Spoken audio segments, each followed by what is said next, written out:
I always start. I grew up in Cicero. I'm Czech. That's my ancestry. My family kind of did what your families are doing, but 75 years ago, they came to Pilsen. They made a little more money. They moved to South Lawndale, a little village.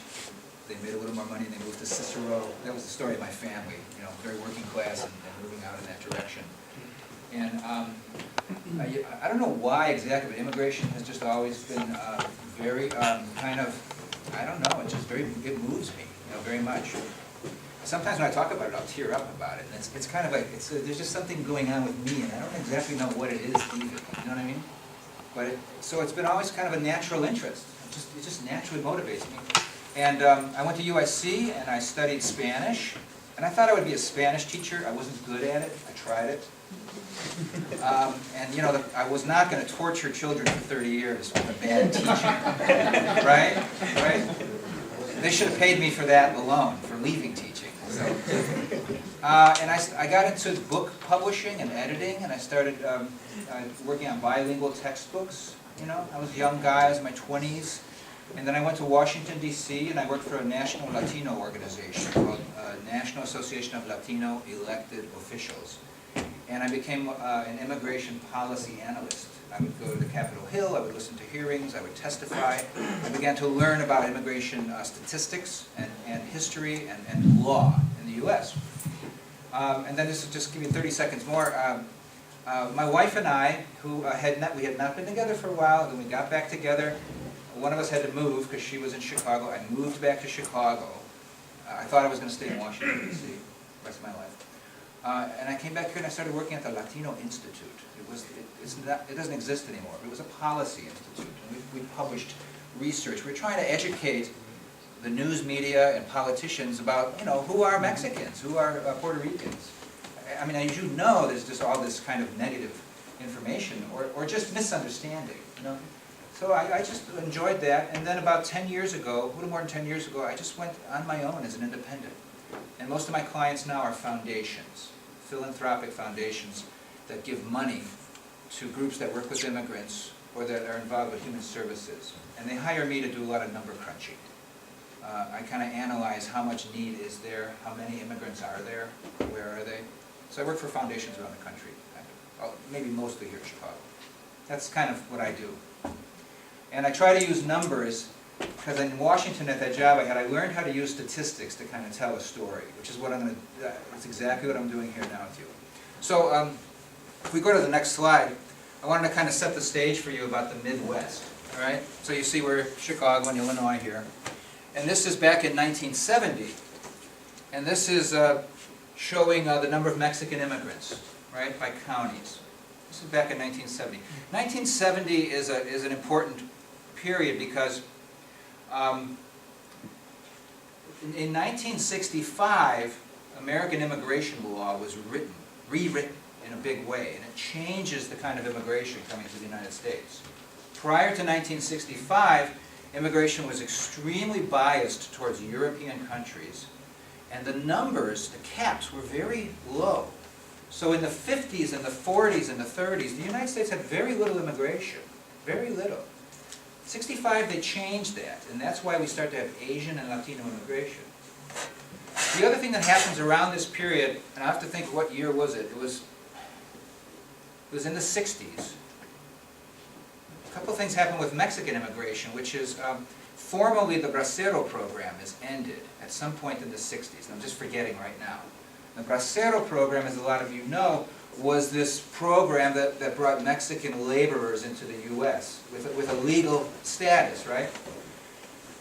So that ends, and yet, even though this legal way to come in the U.S. is ended, you have set up all these relationships and families and people, I mean, your family histories, right? Coming here to work, going back home. All that stuff was set in place in the 40s, 50s, and 60s.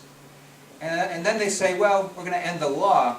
But what happens is when you can take a law away, but you can't change social relationships. It doesn't happen overnight, right? People have a 30-year history of migrating and living with one foot in one country, one foot in the other, and that continues. It begins to lead to increasing undocumented immigration from Mexico because there was no way to come here legally. It wasn't like more people were coming. necessarily. They took away the legal way to do it. The other thing happening right around this period, the 70s, is these big global changes in the economies of the world. So that actually around the planet, even in Africa, even in different parts of Asia, starting in the 70s, this thing gets going. It's like an engine, slowly cranking up. People start moving around the world more than ever. International migration becomes this phenomenon that has never been seen before in human history. And obviously what's going on, there's transportation, right? It's relatively cheap to buy an airplane ticket these days, last few decades. In communications, right? If you're on the other side of the world, you're less and less likely to be that isolated from other people, right? You Skype with your friends back in Mexico or something like that. So all these things start changing in the last 20, 30 years that make international migration kind of really cranking up, right? And so what I'm trying to talk about today is what's been kind of the Mexican and Mexican-American portion of that. So, okay, so here's 1970, and now you had this long-standing Latino-Mexican presence in the Midwest because if you look back in the literature, in the 1920s, and after the Revolution, partly because of the Revolution, people had to flee Mexico, but partly because of economic changes in the United States, you start drawing Mexican workers to the Midwest, and to beet farming in Michigan. Mexicans came because beets are a source of sugar. It was a big industry. To steel mills in the south side of Chicago. And so you had these economic changes starting to draw Mexicans. Wrapped up with the war, there was a shortage of labor here. The revolution forcing people to leave Mexico. All these changes happening. So here's 1970, and then we're going to jump ahead to the year 2000 now, okay? And you just see, boom, well, these things I've been telling you about, this is what happens. All these economic and social forces, this engine that's kind of like going now into 4th or 5th gear, is, these numbers are the same as in the last map. So the colors are the same. And you can just see, I mean, these darkest colors are just in a lot of places now. You have Mexican immigrants in Minneapolis in big numbers. There never used to be Mexican immigrants in Minneapolis, you know, hardly. And you see, capital of Indiana, right? What's the name of the capital of Indiana? Indianapolis, for example, down there, right? You know, Kansas City, all these places, but all these other counties too, right? And then within all of this, within this regional change, boy, this is a lot more relaxing to talk with a microphone. Oh, I can just kind of breathe. The other thing that's a special angle on all this is that Metro Chicago is a really special animal on the planet. In the last 10, 20 years, sociologists have started to write about what they call global cities.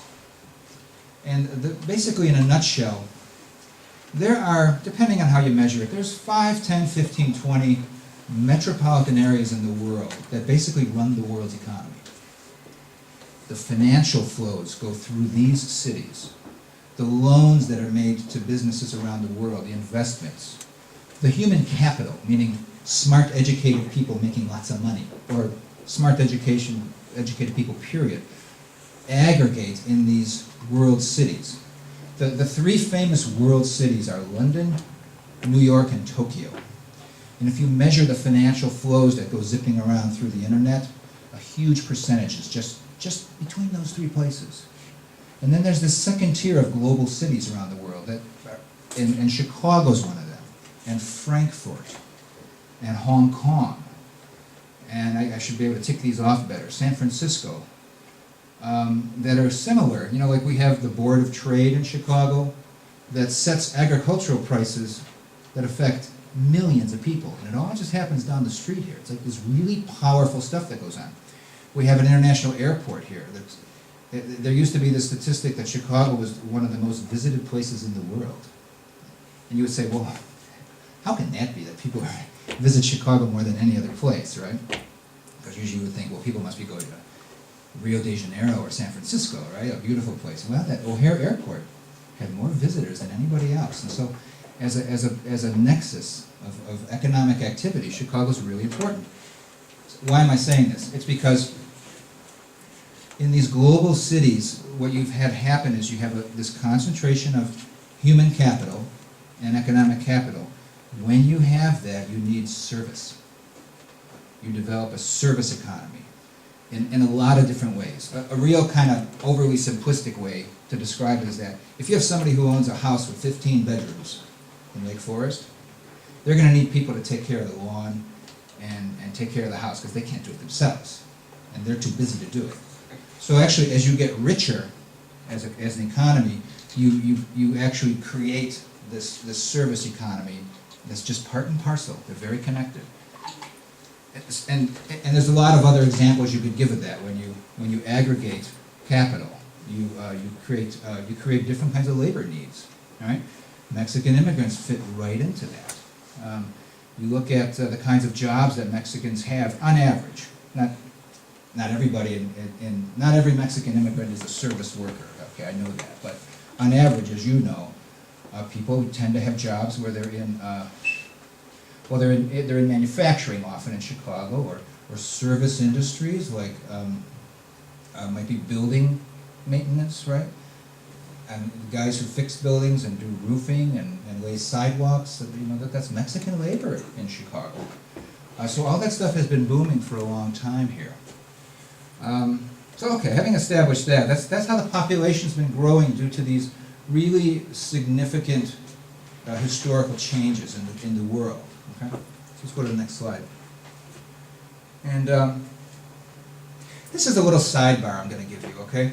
But it tells you something about the Midwest that's important. These counties here, it's the dark green ones that I want to draw your attention to. And as you see, the dark green ones are about half of all the counties, right? Have this dark green shade. These are counties where there's two things going on that's kind of amazing. They're counties where, over this period of time I looked at, 2000 to 2007, two things happened. The native population, declined. Fewer native people. Natives leaving to go to Florida, California, whatever. Or they're just not having that many kids. So the population's declining of natives. And then the other thing that's happening at the same time in these dark green counties is a growth in immigration. So the reason that's significant for the Midwest is that immigration for the Midwest is like a life raft, because we'd be losing a lot more population if it weren't for immigration. It's really important to this region. It's one of the reasons that when you talk to policymakers about immigration reform, you say, guys, we depend on immigration as kind of our lifeblood. So, you have two choices. You can keep going down this path of saying, no immigration reform, we're going to just pretend that you can tell people they can't come here. Or you can say, look, we really need this immigration. Let's make it legal, let's give people an opportunity, let's kind of do it right. That's the argument to make when you have these statistics. And when you show these kind of numbers to policymakers and people, most people are pretty like, wow, immigration's that important to just keeping up the basic population of Iowa? And it is. Okay, I'm going to move on now away from population measures to my next slide. And I'm going to shift and talk a little bit more about the economy, okay? And kind of talk about the economic trends in the United States, and talk about how Mexican immigration fits into that.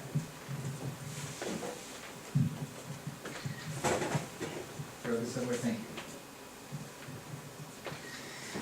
you. Okay, what is this about? If I add all these up, it equals 100%. Okay, I could have done a pie chart with the same numbers here. Okay, these are bars. And what this says is over the next 10 years, this is from the Federal Bureau of Labor Statistics. This is Washington, D.C.'s estimates of the economy. These are the kinds of jobs being created in the United States in terms of the skills needed. And the story in the United States is that of all the jobs created in a given year, about a fifth of them, a lot actually, about a fifth of them need high skills, by which I mean you need college. It's a good chunk of our jobs require high skills. And then a really large chunk of our jobs that we create are what we call low-skilled jobs. And they're defined by the Federal Bureau of Labor Statistics as requiring short-term on-the-job training. It's a job you can just kind of get right into without any particular skills. And the way this interacts with immigration is that these are the jobs that we're creating. It's not like immigrants are creating these jobs. This is what the economy is creating. But where do Mexican immigrants fit into this? They fit into this portion, disproportionately, right? Most immigrants from Mexico have a relatively low level of education, right, on average. So we have this kind of vacuum in the United States sucking up low-skilled workers. We need low-skilled workers. Now, part of me wishes we didn't. I wish that very few of our jobs needed low-skilled workers. It would be nice if all of our jobs needed college. That would be nice, right? That ain't the story. The story is that we have this really high needs at this end and at this end. Back when I was a kid, or before my era, the United States, with these same statistics, would have had something more like a bell curve, where there were a lot more jobs for people kind of in the middle, where you just needed long-term training. Like you worked at a factory and you learned more and you could move up the ladder, right? That's how things used to be, like in my father's era. These bars would have been higher. But we've developed, this is your fancy word for the day, a bifurcated labor market. It's not a bell curve, it's a bimodal distribution. It's got two modes, two averages. That's what's going on here. Now the other thing from the point of view of natives who live here, maybe I'm being a little perverse or something, but we shouldn't want anybody to take these jobs. I mean, moving natives, if you're saying, what should I do about my country to help my country get ahead? Why would you want people to move into jobs like this? They pay $8 an hour and you don't get anywhere in your life. I'm simplifying this, right? But this is the reality. All of our educational systems are designed to send our natives towards that end, and so we fill these jobs with immigrants. I'm simplifying that, right? Not all low-skilled jobs are taken by immigrants. A lot of African Americans are in need of low-skilled jobs. A lot of whites, especially in rural areas, fill what they call low-skilled jobs. But there's no doubt about it that if you look at where Mexican immigrants fit in, it's at that level. So here I took Mexican immigrants as a specific group and said, how many of them have jobs of high skills? It's 4%, right? And Mexican immigrants, disproportionately. Now you know this because you know your communities, right? But the statistics are quite stark when you lay it out for people. They or your parents are the group that fills that need that our economy creates. There's no better example than Mexican immigrants as a population that we use to fill those needs. Okay. I just have a few more slides. I'm going to come back to this one, actually. We go ahead. All right. This is where I'm going to give you kind of a little lesson on how the American immigration system works, right? And I know that in my own history of learning about